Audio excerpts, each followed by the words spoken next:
Hello ladies and gentlemen, my name's Alex from A&W Tractor, and I'm making a video today about a WD45. Let's say you just bought a WD45 Allis-Chalmers tractor. This is what you need to know. So, tractor's about 40 to 45 horsepower, 4-cylinder gas tractor. The PTO operation is live, it is not independent. And if you follow me, I'm just going to walk around the tractor, give you the need to know stuff, the rundown on how to maintain it, where to check oils, etc., what oils and lubrications to put in it, and how to operate it. So I guess I will start with running down on the oils and where to check them. Fluids, I should say. So obviously this is the radiator cap. You would want to keep this full of green antifreeze, definitely over the cores, probably below, the level would be 1 inch below the bottom of the radiator neck. The coolant drains, there's two of them.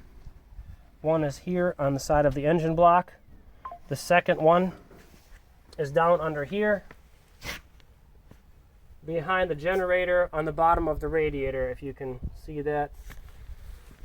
Next we're going to go to the engine oil. Engine oil is checked on the engine oil dipstick located on the right hand side of the engine right here. There is a range which the oil level should be in. It takes roughly 6 quarts of oil. If you change the filter as well, that would be 7 quarts of oil capacity in the engine. If the engine is somewhat tired, burns a little oil, I would recommend using 15W40 engine oil. If it's freshly been overhauled or not much time, it's a real nice tight engine yet, 10W30 engine oil would be my recommendation. The engine oil pressure gauge is located right here.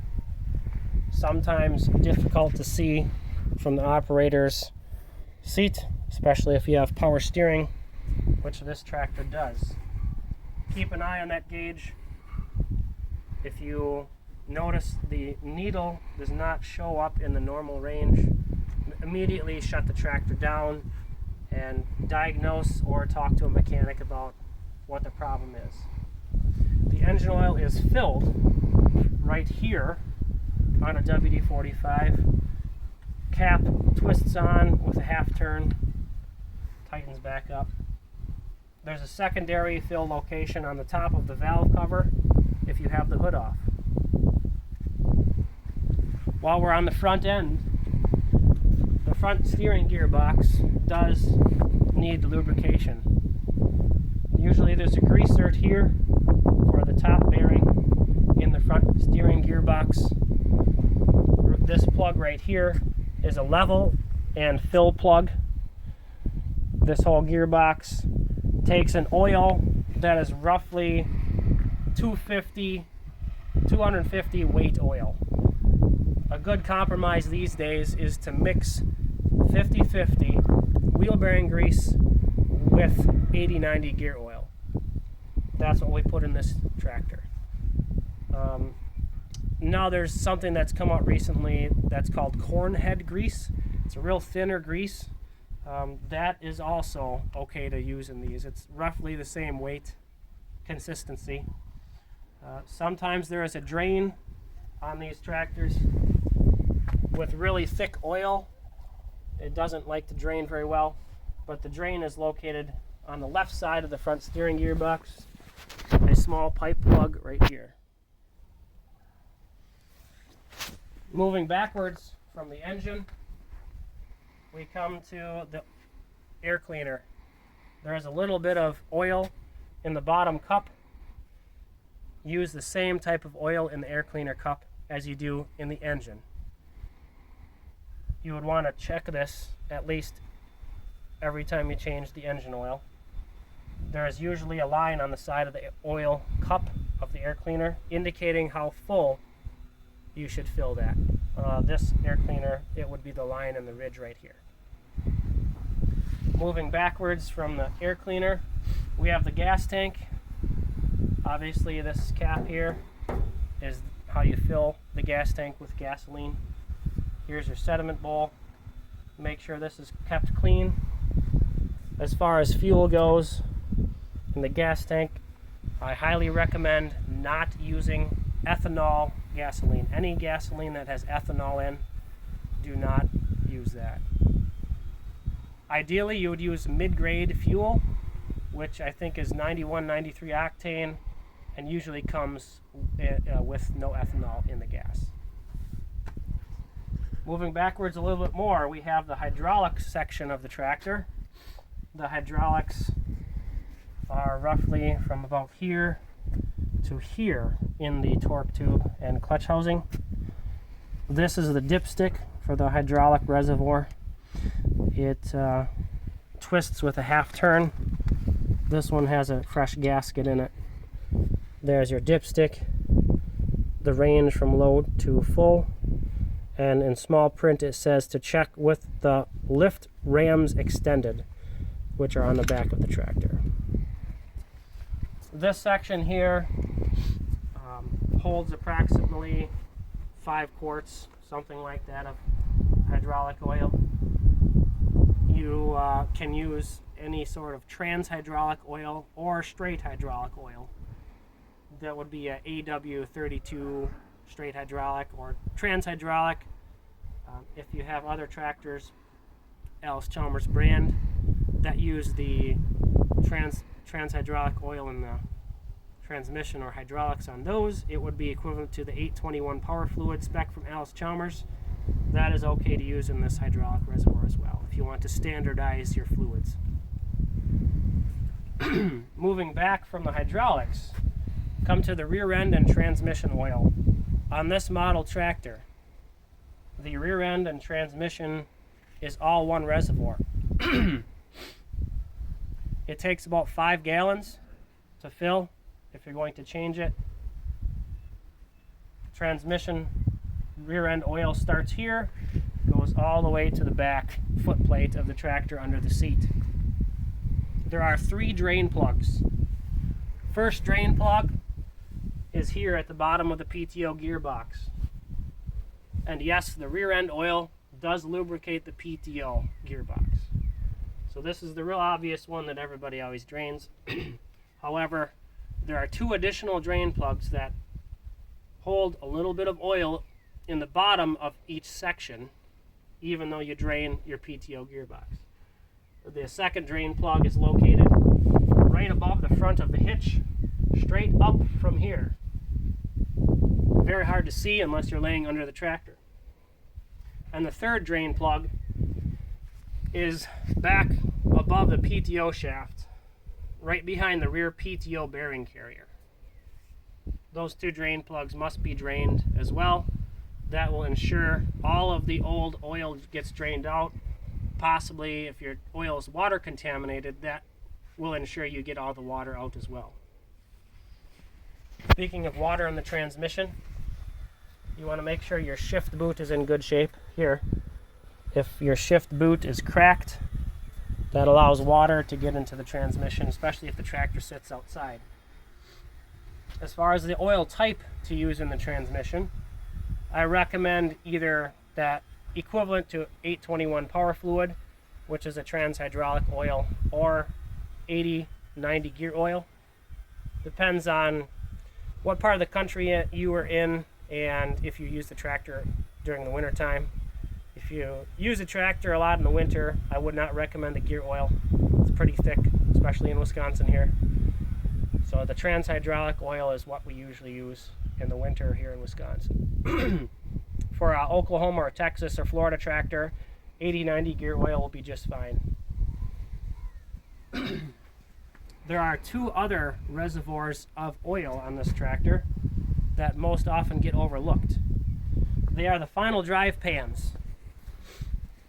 You can see the one across the way there is essentially inside of the rear rim.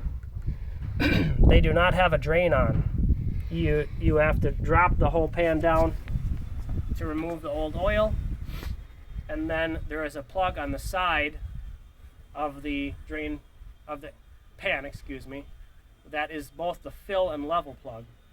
Now if you drop the whole pan down and clean it out, you can dump the oil in before you bolt the pan back on. That's a lot easier. Those two pans, one on each side, both take 80W90 oil, gear oil in those for sure. If you just bought a tractor, it would be a great idea to change those, because who knows how long it's been since those have been changed.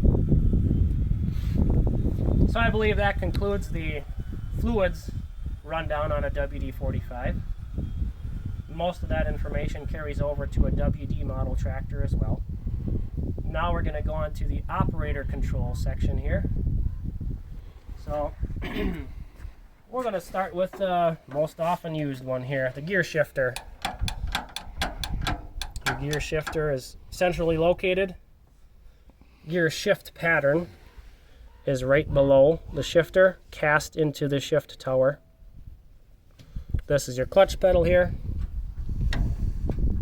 You use the clutch pedal to shift gears between gears and to engage and disengage the PTO. PTO engagement lever is located right here. There is supposed to be a knob on the end of this rod. That is the engaged position, and moving it back forward will disengage the PTO. Now keep in mind, this is not an independent PTO tractor, so you must push the clutch in order to engage the PTO while the tractor is running. Otherwise you will have problems. Next to the PTO lever you find this lever here. This is the park lock lever. You must depress both brake pedals, pull this lever out, and then release both brake pedals, and then release your finger off this lever. That, if your brakes are working and adjusted properly, will lock the brakes so the tractor doesn't roll downhill or backwards on a slope. I have the brakes locked right now because we're on a slight slope here. Next to the brake lock lever, you have this large lever right here. This is called your hand clutch lever. It has two positions. All the way back is engaged, and it should snap when you release it forward. That is the disengaged position. What that lever does is it allows the PTO on the tractor to keep running while the wheels of the tractor can come to a stop. That will give you your live PTO. And then pulling back towards you on the lever engages the drive again. This can be engaged and disengaged at any time. The clutch, for the hand clutch, runs in oil, so it's very long lasting and has shims for full adjustment. Do not worry about slipping that lever if you just need to creep along with a rototiller or something like that, or small square baler. Next we have these two little rods right here. From the operator's seat, the left one here is your choke control. All the way in is choke in the off position. Pulling it out is choke in the full on position, and you can feather it a little bit, halfway, etc. Usually there is a spring mounted on the choke on the carburetor that once you leave this lever go, the spring will automatically return the choke rod to the choke off position. On the right side rod, that is your starter lever. This one right here. It is usually in the down or forward position. You pull that to engage the starter to crank the engine over to start the tractor. If for some reason your tractor is hard starting, I would not recommend cranking the starter for maybe more than 10 seconds at a time, then let it cool off. Moving on, we have the control quadrants up here behind the steering wheel. There's a left lever and there's a right lever. The left lever here is what controls your hydraulic pump. The hydraulic pump is located in the torque tube in the hydraulic reservoir. When you're not using any hydraulics or rear lift, always keep this lever in the down position, exactly where you see it right here on this tractor. There is adjustment procedure in the manual, service or operator's manual, to adjust the linkage so this functions properly. All the way up, this lever engages the hydraulic pump to pump oil to the lift arms on the back. If you have something hooked to the rear remote, it will also push oil into the rear remotes. Somewhere in the middle here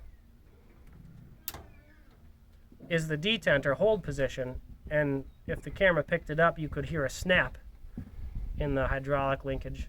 That should be the hold position on your back lift arms.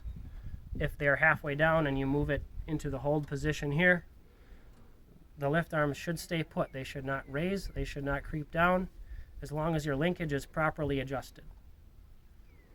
And again, when you're not using the hydraulics, always keep the lever in the down position. The right lever up here on the quadrant is your throttle. When the lever is all the way straight up or to the left in the up position, that's idle. All the way down like that is full throttle. I would recommend moving the lever about 1 inch over to start. Seems to work the best. You don't want to start the tractor at full throttle, not good for the engine. And of course, this is the steering wheel here. Turning it left means the tractor should go left. Turning it right, etc. On this particular WD45 and all WD45s, you have an adjustment here for the seat shock, this slot right here. That almost never gets adjusted. Everybody just usually leaves it where it is. As far as operator controls, that almost wraps it up here. This WD45 still has the original snap coupler on it, so this lever right here is the snap coupler hitch release lever. It is in the up position right now, which means the snap coupler is holding the drawbar in. To release the drawbar or any mounted implement such as a moldboard plow that's mounted, the lever must be moved to the down position. That will release the hook in the snap coupler bell under the tractor, and you can drive away from your implement, or you can manually pull your drawbar out if you would like to remove your drawbar. This here on the instrument panel is the factory 3-position light switch. It controls the charging rate and lights on the tractor. All the way in is low charge on the generator and no lights. Moving it 1 position out, I believe, turns on the lights and moves the generator to the high charge position. Moving this lever to the last position out turns off the lights and keeps the generator in the high charge position. This is with an original 6-volt system. Down here is the factory key switch. WDs do not have a factory key switch unless they were distributor ignition from the factory, which is extremely rare. All WD45s came stock with distributors unless special ordered, so they have key switch in this position. And I believe that concludes the operator control section of the video here. I'll give you the rundown on the rear hitch if the camera guy can come around to the back. Like I said before, this hitch has a snap coupler system, so you have 2 latches. That is how you mount mounted implements, and then your snap coupler bell underneath with the hook that releases with that lever. This is your PTO shaft for running powered rear mounted or trailer implements. 540 PTO RPM is what this tractor puts out. It's rated for. And one last thing here is the tractor and engine serial number. If for some reason you need to order parts for your tractor, whoever you call, if it's A&W Tractor, great, or someone else, you will most times need to give the parts rep your serial number of your tractor. Serial numbers on WD-45s are located right here. They start with the letters WD, and on WD-45s are 6 digits long. That is the tractor serial number. The engine serial number is different. That is stamped on the engine block. Right behind the air cleaner hose, there is a rectangular boss where the engine serial number is stamped. This one has its factory block in. The number 45 indicates it's a factory block for a WD-45. And this tractor also has power steering on it.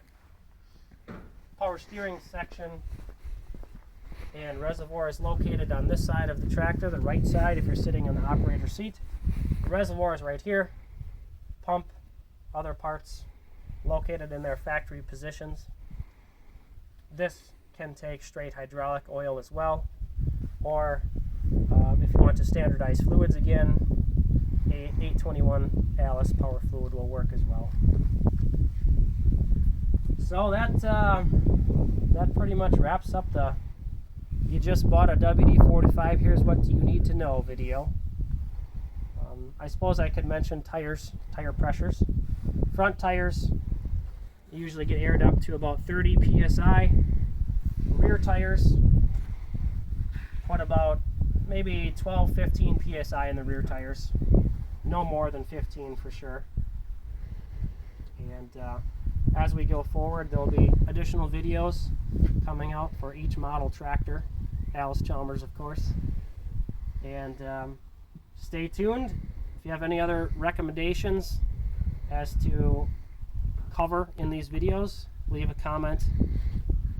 And if you need any replacement parts, be sure to call A&W Tractor, 920-598-1287. We'd be glad to help you out. And anyway, thanks everybody for watching. Happy tractoring.